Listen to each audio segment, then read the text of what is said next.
Penguin Random House Audio presents Iolanthe by Margaret Fortune. Read for you by Nicole Cash and Michael Goldstrom. High-security military communications link transmitting through the Celestial Expanse. They stood together for the last time, linked collectively across space and time, though in reality they existed light years apart. The first intergalactic admiral of the fleet, the chairman of the board of directors, the doctor heading up the most classified R&D base in the Expanse. Since the war's onset 2 years ago, they'd become the three most powerful individuals in the Celestial Expanse. The admiral, an up-and-coming officer who had risen to become the highest-ranked personage in the CE Navy, the chairman, a powerful oligarch and the head of TrueCon, the Expanse's largest corporate empire, and the doctor, a brilliant scientist whose secret research base had just possibly yielded the key to all of their survival. It was on them that the outcome of the war rested, on them that countless hopes lay. It was to them the fate of the human race had fallen. The doctor clasped his hands behind his back and spoke. "The last team has reported in, and it's official. The weapon has been installed in every orbital platform in the Expanse.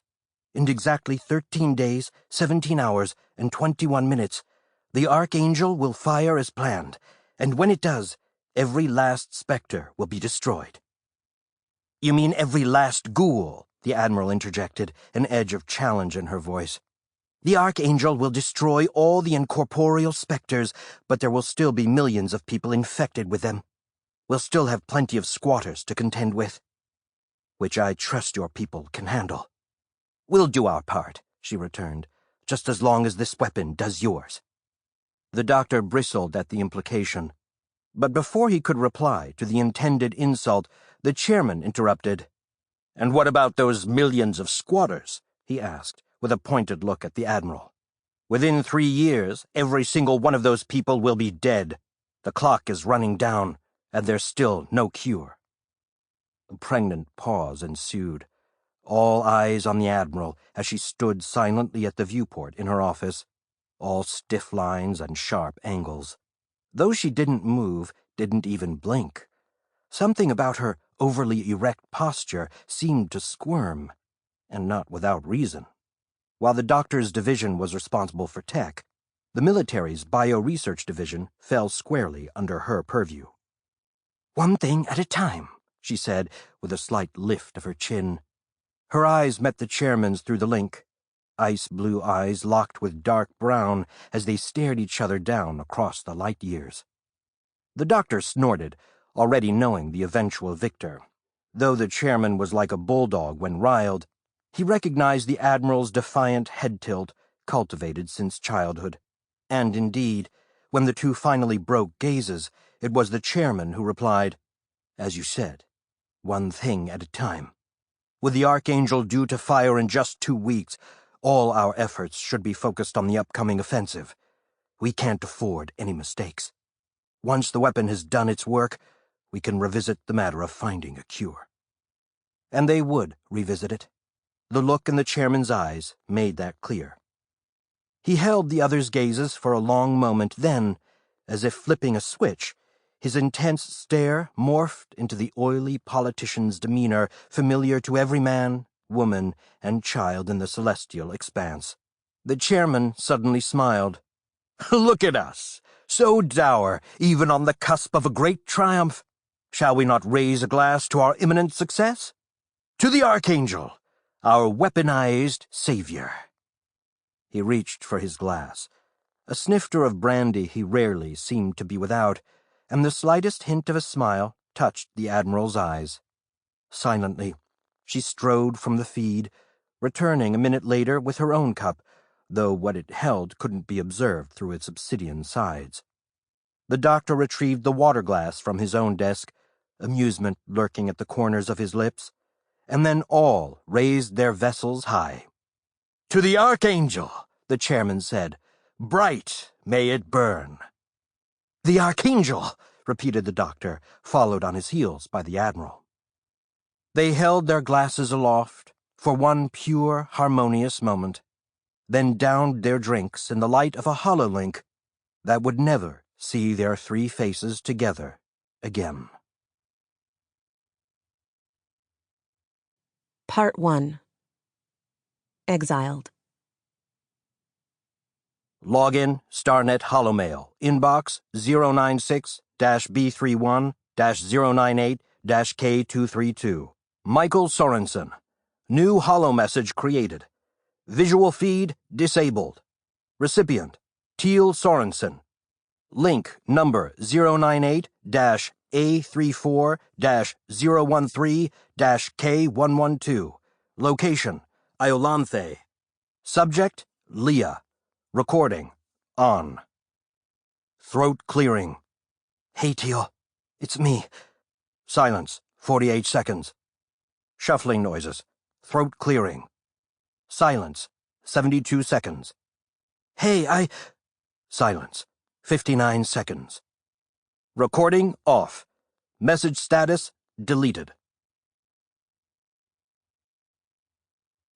The Sheridan Academy for Tomorrow's Luminaries. Settlement 4. Iolanthe. 1. It's raining again. I push away from the desk, lean back in my chair, and watch it come. The rain falls so softly today, I didn't even hear it begin. Quiet fingers of water, licking down the window pane in companionable silence, even as I bent over my books, unaware. I could smell it, though. The fresh scent of new water, spiked through with citrus and spice, heat and humidity. Even with the window barely ajar, it still fills the room, seeping into every nook and cranny, until it's impossible to tell where the rainforest ends and the academy begins. I run my finger lightly over the thorny tendrils curling through the gap between the sash and the sill. Though I opened the window only yesterday morning, already the rainforest has found her way in, small vines punching through the screen to creep across the glass in every direction. I should close the window now, before the vines can get any farther, but I can't seem to make myself do it. After so many years of living on a space station, to be planetside again, to see real rain, to feel real atmosphere, is a wonder I can't get over. Though it rains nearly every day here, it's one of the few things that makes my exile to this stars-forsaken place bearable. Exile. That's what it feels like, though I suppose when you help someone blow up the space station you live on, you can't expect anything else. My chest tightens the slightest bit, the way it always does when I think of New Soul, the breath in my lungs catching for just the briefest instant before once again releasing. I've buried myself in homework all day, as though I could somehow make myself forget what day it is, but it's no use. All those past sins, both mine own and the ones forced upon me, are etched in bloody furrows over my heart, and no distraction, no matter how powerful, can make me forget. I have to make the call.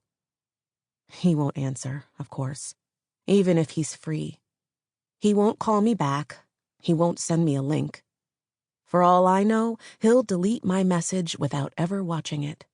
But I have to make the call anyway. For him and for her. My chit, embedded in the fleshy ball of my thumb, pulses softly through my palm as I activate communications. I wave away Starcom's logo, a trail of glowing stars in ever-diminishing bands of green, white, and blue, and enter Michael's link number. His image comes up over my palm, along with a request to confirm the recipient. My finger wavers over the prompt, heart stuttering as I stare at my brother's hollow. His directory image has changed since the last time I called, and seeing him now is like a punch to the gut. The boy I knew is gone, and in his place is a man. Sample complete. Ready to continue?